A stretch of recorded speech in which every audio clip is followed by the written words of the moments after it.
بسم اللہ الرحمن الرحیم۔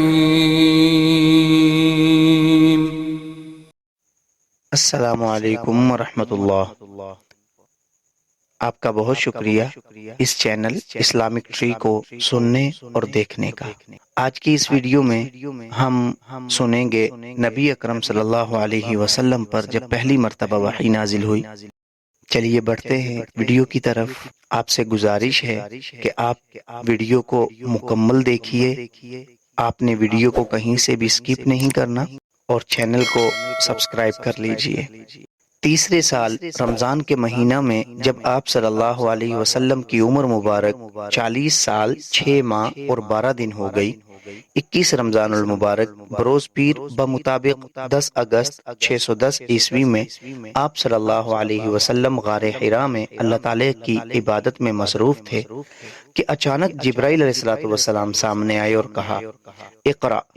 آپ صلی اللہ علیہ وسلم نے فرمایا کہ میں تو پڑھا لکھا نہیں ہوں، ما انا بقاری، میں پڑھا ہوا نہیں ہوں۔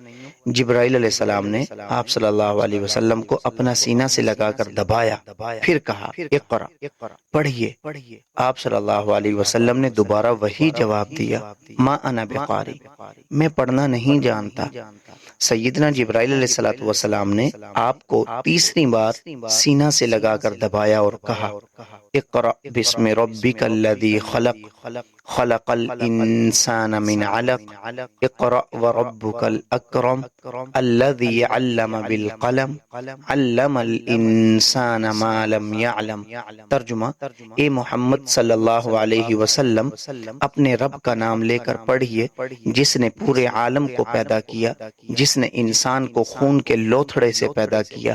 پڑھیے، آپ کا رب بڑا کریم ہے جس نے قلم کے ذریعے انسان کو علم سکھایا اور انسان کو وہ باتیں سکھائیں جن کا اسے علم نہ تھا۔ العلق سورہ نمبر 96 آیات 1 تا 5۔ ان آیات کو سیکھ کر نبی اکرم صلی اللہ علیہ وسلم گھر تشریف لائے۔ اس وقت آپ صلی اللہ علیہ وسلم کا دل گھبراہٹ کی وجہ سے کانپ رہا تھا۔ آپ صلی اللہ علیہ وسلم نے حضرت خدیجہ رضی اللہ عنہا سے فرمایا مجھے کمبل اڑھا دیجئے، مجھے کمبل اڑھا دیجئے، 2 مرتبہ فرمایا۔ انہوں نے آپ صلی اللہ علیہ وسلم کو کمبل اڑھا دیا۔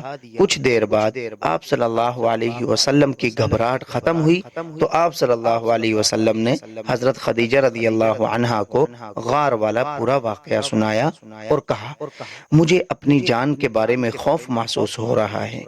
تو حضرت خدیجہ فرمانے لگیں آپ صلی اللہ علیہ وسلم کو تسلی دیتے ہوئے اللہ کی قسم ایسا ہرگز نہیں ہو سکتا، اللہ تعالیٰ آپ کو کبھی رسوا نہیں کرے گا، اس لیے کہ آپ رشتہ داروں سے صلہ رحمی کرتے ہیں، بے سہارا لوگوں کا بوجھ اٹھاتے ہیں، تنگ دست لوگوں کی مدد کرتے ہیں، مہمانوں کی میزبانی کرتے ہیں اور مصیبت کے وقت لوگوں کی مدد کرتے ہیں۔ اس کے بعد آپ رضی اللہ عنہ آپ صلی اللہ علیہ وسلم کو اپنے چچا زاد بھائی ورقہ بن نوفل کے پاس لے کر گئیں جو کہ ایک عیسائی عالم تھے اور انجیل کا عبرانی زبان میں ترجمہ کر رہے تھے۔ اس وقت وہ بوڑھے اور نابینا ہو چکے تھے۔ سیدہ خدیجہ رضی اللہ عنہا نے کہا بھائی جان آپ اپنے بھتیجے کی باتیں سنیں۔ ورقہ بن نوفل نے کہا اے بھتیجے سناؤ۔ آپ صلی اللہ علیہ وسلم نے سارا واقعہ ان کو سنایا۔ آپ صلی اللہ علیہ وسلم نے پورا واقعہ سنانے کے بعد اس واقعے کو سنتے ہی انہوں نے کہا ورقہ بن نوفل نے یہ تو وہی ناموس یعنی وحی لانے والا فرشتہ ہے جو موسیٰ علیہ السلام پر نازل ہوا تھا۔ پھر کہنے لگے کاش میں اس وقت تک زندہ رہوں جب آپ صلی اللہ علیہ وسلم کی قوم آپ کو یہاں یعنی مکہ سے نکال دے گی۔ آپ صلی اللہ علیہ وسلم نے پوچھا کہ واقعی میری قوم مجھے یہاں سے نکال دے گی؟ ورقہ نے کہا جی ہاں، جب بھی کوئی رسول آپ جیسا پیغام لے کر آیا تو اس سے ضرور دشمنی کی گئی۔ اگر میں نے تمہارا وہ نبوت والا زمانہ پا لیا تو ضرور تمہاری مدد کروں گا۔ اس کے کچھ عرصہ بعد ہی ورقہ وفات پا گئے اور کچھ عرصہ تک آپ صلی اللہ علیہ وسلم پر وحی کا سلسلہ بند ہو گیا۔ بخاری مسلم۔ وحی کا بند ہونا اور آپ صلی اللہ علیہ وسلم کی اضطرابی کیفیت۔ پہلی وحی کے بعد کچھ عرصہ کے لیے آپ صلی اللہ علیہ وسلم پر وحی آنا بند ہو گئی۔ آپ صلی اللہ علیہ وسلم بہت زیادہ غمگین رہنے لگے۔ کئی مرتبہ آپ صلی اللہ علیہ وسلم پہاڑ کی چوٹی پر تشریف لے کر گئے تاکہ وہاں سے وہ دیکھ سکیں، لیکن آپ صلی اللہ علیہ وسلم جب بھی کسی پہاڑ کی چوٹی پر پہنچتے تو جبرائیل علیہ الصلوۃ والسلام نمودار ہوتے اور فرماتے کہ اے محمد صلی اللہ علیہ وسلم، آپ اللہ کے برحق رسول ہیں۔ اس تسلی سے آپ صلی اللہ علیہ وسلم کے دل کو قرار آ جاتا اور آپ صلی اللہ علیہ وسلم واپس گھر تشریف لے آتے۔ بخاری۔ وحی کی یہ بندش اس لیے تھی تاکہ پہلی وحی کی وجہ سے آپ صلی اللہ علیہ وسلم پر جو خوف طاری ہو گیا تھا وہ ختم ہو جائے اور آپ صلی اللہ علیہ وسلم کے دل میں دوبارہ وحی کی آمد کا شوق و انتظار پیدا ہو جائے۔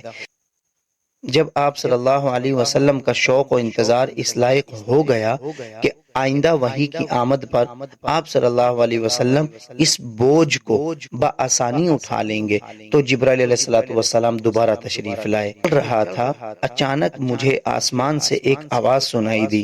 میں نے نگاہ اٹھا کر دیکھا تو وہی فرشتہ جو میرے پاس غار حرا میں آیا تھا آسمان و زمین کے درمیان ایک کرسی پر اس طرح پر پھیلا کر بیٹھا ہے کہ آسمان کے کنارے اس سے چھپ گئے ہیں۔